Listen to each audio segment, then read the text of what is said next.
दिल्ली के द्वारका सेक्टर 26 में एक पुराना मकान खाली पड़ा था। आसपास के लोगों का कहना था कि 5 साल पहले मकान में रहने वाला खुराना परिवार रातों रात अचानक गायब हो गया और फिर कभी कोई उस घर में रहने नहीं आया। लेकिन आज सुबह से ही वहाँ चहल पहल थी। किसी मिश्रा परिवार ने घर खरीद लिया था और मिश्रा जी का बेटा अतुल और उसकी नई नवेली पत्नी कविता वहाँ रहने आने वाले थे। सुबह के वक्त अतुल और कविता घर में पहुँचते हैं। अतुल, घर की साफ सफाई तो बहुत अच्छी से हो गई है। हाँ, देखकर लगता नहीं कि 5 साल से बंद पड़ा है। हाँ, लेकिन इतने दिन से कोई इसे संभालने क्यों नहीं आया? अरे कविता, कोई अता पता नहीं, कहाँ चले गए कोई नहीं जानता। तो फिर आपने घर को किससे खरीदा? मकान मालिक के कोई दूर के रिश्तेदार हैं, बहुत कम पैसों में बेच रहे थे तो मैंने खरीद लिया। जानती हो ना, दिल्ली में जमीनों के भाव कितने हो गए हैं। हाँ, लेकिन कोई गड़बड़ तो नहीं है ना? नहीं बाबा, ऐसा कुछ नहीं है। अतुल बाथरूम में नहाने जाता है और कविता किचन में। तभी उसके हाथ से स्पून गिर जाती है। जैसे ही कविता स्पून उठाने के लिए नीचे झुकती है, उसी किचन की शेल्फ के नीचे किसी की आंखें नजर आती हैं। कविता चीख कर बाहर की तरफ भाग आती है। अरे कविता, कविता क्या हुआ? अरे तुम ऐसे चिल्ला क्यों रही थी? क्या हुआ? वहाँ अलमारी के नीचे कोई है। अतुल नीचे झुक कर देखता है और घबरा के पीछे हट जाता है।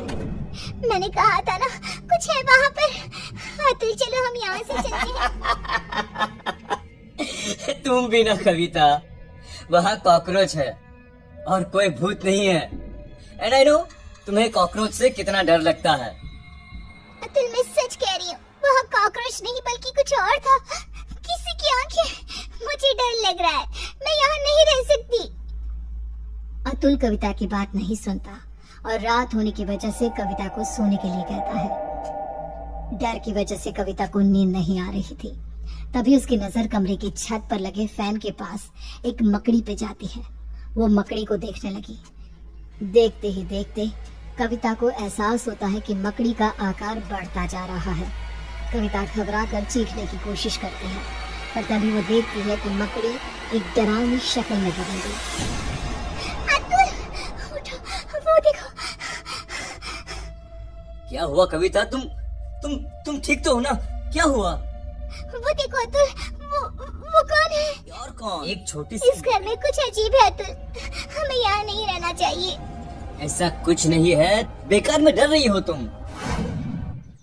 अगली सुबह ब्रेकफास्ट के टाइम पर। कविता, आज मैं ब्रेकफास्ट नहीं कर पाऊंगा, मुझे बहुत देर हो गई है। प्लीज अतुल, कुछ तो खा लो। देखो, मैंने नाश्ता टेबल पर लगा दिया है। प्लीज कविता, तुम फ्रिज में रख दो, मैं निकाल कर खा लूंगा शाम को, ठीक है? Okay, bye. अतुल ऑफिस चला जाता है और कविता किचन में काम करके जैसे ही बाहर निकलती है तो देखती है कि डाइनिंग टेबल पर एक बुजुर्ग औरत और एक आदमी बैठ के ब्रेकफास्ट कर रहे थे। कविता ये देखकर खौफ से भर जाती है। कौन है आप लोग और यहाँ क्या कर रहे हैं? अतुल, बचाओ। क्यों डर रही हो बेटा? मैं इस घर का मालिक खुराना। और मैं इनकी बीवी रमनदीप खुराना।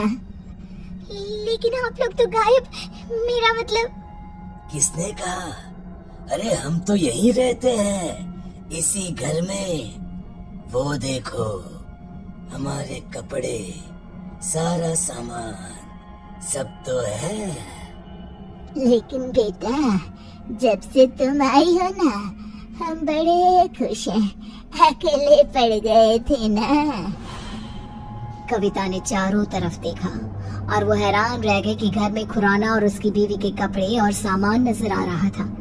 कविता घबराहट की वजह से दरवाजे की तरफ बढ़ती है ताकि वहाँ से बाहर जा सके। कौन है आप सब? कौन है? जाने दीजिए मुझे। कविता भागती है और अपने कमरे में जाकर एक कोने में बैठ जाती है। पूरा दिन वो एक जगह बैठी रहती है। शाम को 5 बजे अतुल घर आता है और कविता को ऐसी हालत में देखकर परेशान हो जाता है। क्या बात है? अरे तुम यहाँ ऐसे? तुम्हारी तबीयत खराब है क्या? क्या हुआ? वो तो खुराना और उसकी बीवी यहाँ इस घर में। कौन खुराना?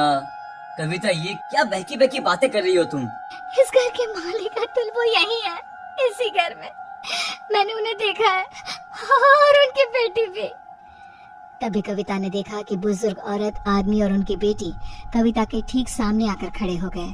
वो देखो अतुल, वो सब यहाँ है, तुम देख रहे हो ना? ओह ये, अरे ये तो मेरे मॉम डैड हैं। इनसे डरने की क्या जरूरत है? चलो अब उठो, डिनर बनाओ सबके लिए। और सुनो, मम्मी पापा को इंसानों का मांस बहुत पसंद है, तो वही पकाना। लगा है तुम्हें? तुम्हारे मम्मी पापा? लेकिन तुम अतुल मिश्रा मेरे पति हो, और ये खुराना, और ये क्या मजाक है? इंसानों का मांस खाना तुम? ओह अच्छा, तुम्हारा पति, तुम उसकी वजह से परेशान हो। रुको। अतुल पीछे पलट कर देखता है और फिर जैसे ही वो कविता की तरफ पलटता है, कविता ने देखा कि उसका चेहरा पूरी तरह से बदल गया था और अब वो किसी भेड़िए की तरह नजर आ रहा था। क्या किया तुमने उसके साथ? अतुल ने रूम की छत की तरफ इशारा किया। कविता ने देखा कि अतुल का शरीर रूम की छत पे चिपका था, वो मर चुका था। अतुल, अतुल को ही बचाओ। अब कुछ नहीं हो सकता, जानती हो, ऐसे ही उस रात हम सबको मार के छत पे लटका दिया गया था। क्या गलती थी हमारी और मेरे परिवार की? यही इसी फैन के पीछे हमारी डेड बॉडी छुपा दी गई, फॉल सीलिंग करवा के, ताकि किसी को पता ना चले। हम सब यहाँ कैद हैं। तुमने मेरे पति को क्यों मारा? उससे तो मरना ही था, क्योंकि उसके बाप ने, जो कि एक कॉन्ट्रैक्टर है, इस घर को हड़पने के लिए ये सारा खेल रचाया था। उसकी सजा तो मिलनी ही थी। मुझे जाने दो, मैंने तुम्हारा क्या बिगाड़ा? नहीं, अब तुम हमेशा के लिए यहाँ कैद हो। हमारी भूखी तड़पती आत्मा को संतुष्टि करने के लिए एक जिंदा इंसान का इस घर में होना जरूरी है। और अब से ये काम तुम करोगी। किसी को पता नहीं चलेगा कि तुम कभी यहाँ आई भी थी, हैं?